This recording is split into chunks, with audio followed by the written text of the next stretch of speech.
What is second-order stochastic dominance? Well, in this video, I'm going to give a high-level overview so you understand the concept behind SOSD. Now, second-order stochastic dominance, it's a decision-making concept, and it's used to compare two different alternatives.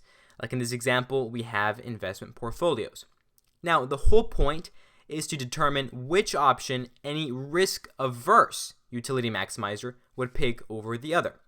So in other words, if one alternative second-order stochastically dominates another, all the risk-averse investors in the entire world would pick that option over the other option every single time. So here we have two investment portfolios, and we have an investor who is risk-averse.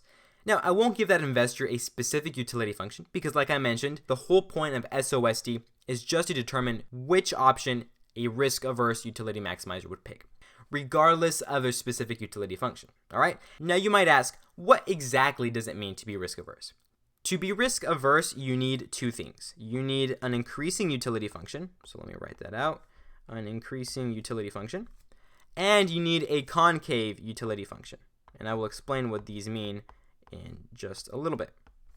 Having an increasing utility function means that you believe more is better. If you get money or whatever outcome you get, your satisfaction goes up. This prime right over here means the slope or the rate of change of the utility function. So this whole expression means that the slope is positive at x, and as x increases, your utility increases, so more is better. Now, what does a concave utility function mean? It means that every extra bit of something makes you a little less happy than the one before. So in terms of money, remember when you were a kid and you got $100 when you had nothing? Well, it felt amazing. But now, if you get $100 and you already have 1,000 or thousands, right? It doesn't feel as big because each extra unit is worth less. The pain of losing is actually stronger than the pleasure of gaining the same amount. This double prime over here means the slope of the slope, or how the slope of the utility function changes. So this entire expression means that the slope is decreasing at x, so each extra unit of x adds less satisfaction than the one before. It's a concave utility function. With this definition in mind, let's take a look at these two investment portfolios and decide which is the better option for our risk-averse utility maximizer. Let's start by calculating the expected value. All right, we got the expected value for that one, and then we'll calculate the expected value for portfolio 2. We've got a 25% chance of negative 20, a 25% chance of 20, so they cancel each other out. 10 times 0.5 equals 5, and our expected value is just 5. Over here, pretty much the same thing, 25% chance of negative 40, 25% chance of 40, 50% chance of 10, 10 times 0.5 is just 5, and so our expected value equals 5.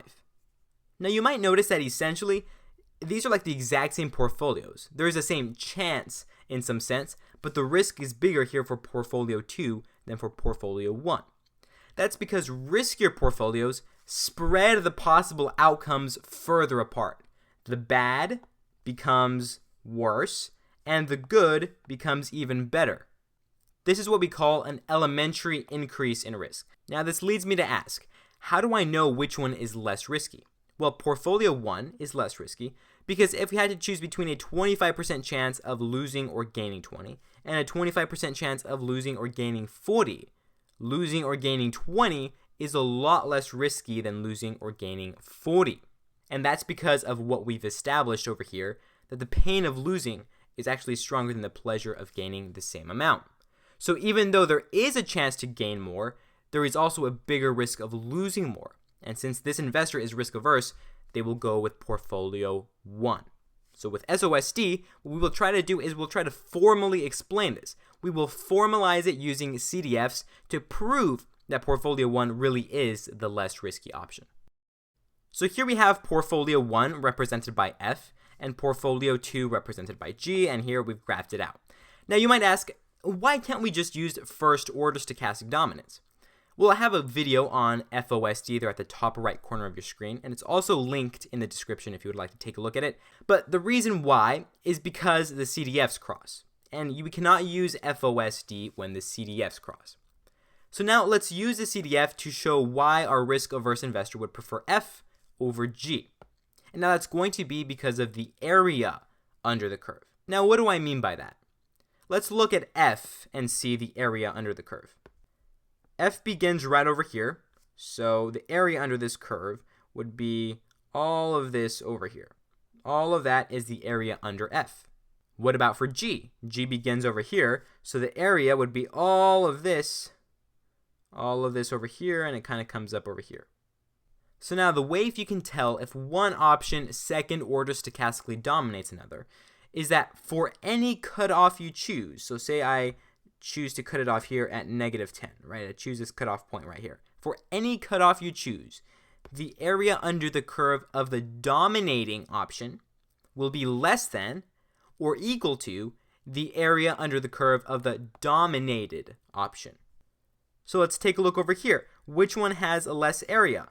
Well, we see a tiny little area over here for F and a much bigger area over here for G.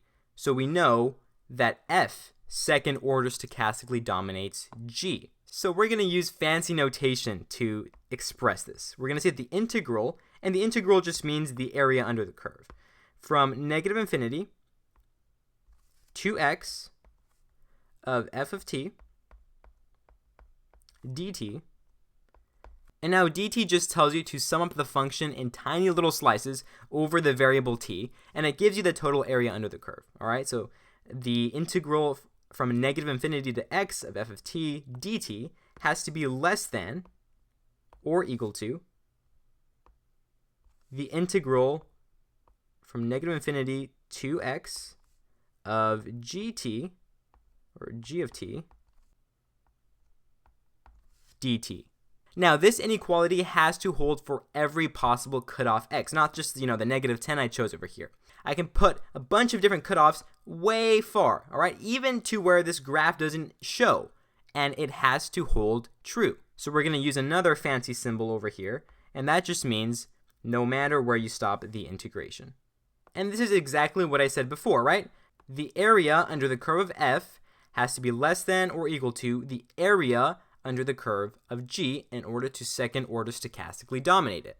So I can pick any x, any cutoff in this whole entire graph, and the area under the graph of f will always be less than or equal to the area under the curve of g. So therefore, f second order stochastically dominates g, and portfolio 1 is the less risky option. So I hope this video was helpful and it helped you understand what second order stochastic dominance is. If you have any questions, let me know in the comments below and I will address them. And as always, stay positive.